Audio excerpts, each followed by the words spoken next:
Mamma, are you home? हाँ बेटा, what happened? कैसा था आपका इवेंट? अच्छा था। आपका दिन कैसा था? मम्मा, आई नो आप थक गए हो, पर मुझे बहुत भूख लगी है। ओह गॉड, अभी तो जस्ट आई हूँ बेटा। अच्छा बताओ क्या खाना है? कुछ भी चटपटा और फिलिंग बना दो। हाँ हाँ, और कुछ? अब क्या बनाऊँ चटपटा और फिलिंग? एक काम करती हूँ, फटाफट भटूरे बना लेती हूँ घर पे और छोले मंगा लूँगी बढ़िया से स्विगी से। तो चलिए शुरू करते हैं बनाना इंस्टेंट भटूरे, पर उससे पहले स्विगी से छोले ऑर्डर कर लेती हूँ ताकि दोनों एकदम गर्मा गर्म में सर्व कर सकूँ।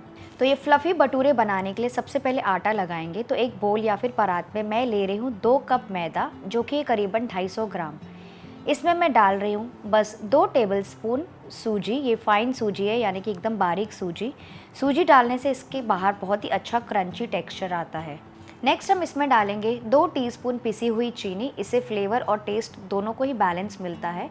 और साथ ही मैं डाल रही हूँ आधा चम्मच नमक। इन सारी चीज़ों को पहले अच्छे से मिक्स कर लेंगे थोड़ा सा, और फिर मैं इसमें डालूँगी 2 टेबलस्पून तेल, और साथ ही मैं डाल रही हूँ 3 से 4 टेबलस्पून दही। ये घर की बनी हुई 1 दिन पुरानी दही है। और फिर इसके ऊपर मैं डाल रही हूँ 1 टीस्पून फ्रूट सॉल्ट। अब इन सारी चीज़ों को अच्छे से मिक्स कर लेंगे पहले करीबन 1 मिनट के लिए। फ्रूट सॉल्ट डालने की वजह से आपको बेकिंग पाउडर और बेकिंग सोडा डालने की इसमें ज़रूरत बिल्कुल भी नहीं पड़ेगी। वैसे आप चाहें तो इसके बदले यहाँ पे आधा टीस्पून बेकिंग पाउडर यूज़ कर सकते हैं। और अब थोड़ा थोड़ा करके पानी डालते जाएंगे और इसका आटा गूँथना स्टार्ट करेंगे। तो आटा बहुत ही ज़्यादा कड़क या फिर बहुत ज़्यादा नरम नहीं होना चाहिए। नॉर्मली जैसे आप आटा बनाते हैं वैसे ही गूँथ लीजिए, लेकिन ये जो आटा है ना, हल्का सा सॉफ्ट होना चाहिए। नॉर्मल आटे से जो भटूरे का आटा होता है ना, वो हल्का सा सॉफ्ट होता है, मतलब कि सेमी सॉफ्ट आप कह सकते हैं। लेकिन इसे बहुत ज़्यादा सॉफ्ट नहीं करना है, वरना आप इसे हैंडल नहीं कर पाएंगे। तो इस समय आप देख सकते हैं कि आटा थोड़ा सा स्टिकी हो गया। ये देखिए मेरे हाथों में चिपक रहा है। तो यहाँ पे किचन प्लेटफॉर्म के ऊपर किसी भी क्लीन सरफेस के ऊपर इसको डाल देंगे और इसको मसलना स्टार्ट करेंगे करीबन 1 से 2 मिनट के लिए, जब तक ये सारा आटा एक तरफ इकट्ठा ना हो जाए और चिकना ना हो जाए। तो ये देखिए पूरा आटा एक तरफ इकट्ठा हो गया है, चिकना भी हो गया है। इसको वापस प्लेट में रख देंगे। इसके चारों तरफ थोड़ा सा तेल लगा लेंगे और इसको हल्के गीले कपड़े से ढककर 10 मिनट के लिए साइड में रख देंगे। अब आटा भी अच्छे से सेट हो गया है, ये देखिए।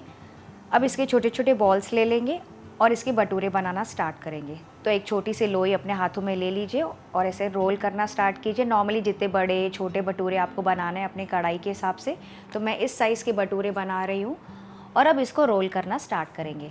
तो अपने प्लेटफॉर्म के ऊपर या फिर चकले के ऊपर थोड़ा सा तेल लगा लीजिए और उसके ऊपर ये भटूरा हम बेलना स्टार्ट करेंगे। तो ये देखिए मेरा एक भटूरा रेडी है। इसी तरह से बाकी के भटूरे भी बेल लेंगे। अरे वाह, क्या टाइमिंग है! स्विगी से ऑर्डर किए हुए छोले भी आ गए। थैंक यू भैया। तो ये गर्मा गर्म छोले आ गए हैं। चलिए बाकी के भटूरे भी बेल लेते हैं। तो यहाँ पे मैंने अभी 4 भटूरे तैयार कर लिए हैं बेल के। चलिए इसको तलना स्टार्ट करते हैं। तो तलने के लिए यहाँ पे मैंने तेल गरम करने के लिए रखा है मीडियम हाई फ्लेम पर।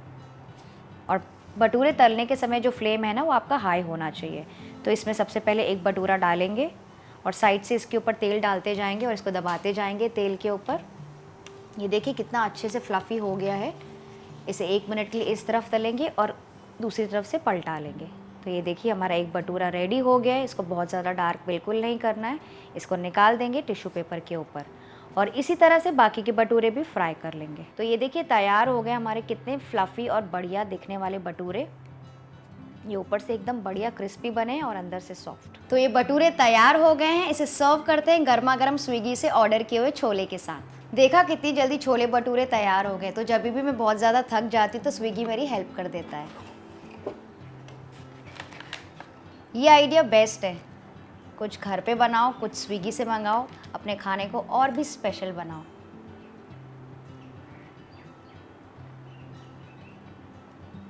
तो फ्रेंड्स, आई होप आपको आज की इंस्टेंट भटूरे की रेसिपी पसंद आई होगी। अगर हाँ तो इस वीडियो पर लाइक और कमेंट करना ना भूलिएगा। मैं आपसे मिलती हूँ अगले वीडियो में। Bye bye. दाक्षी बेटा, खाना रेडी है, आ जाओ जल्दी।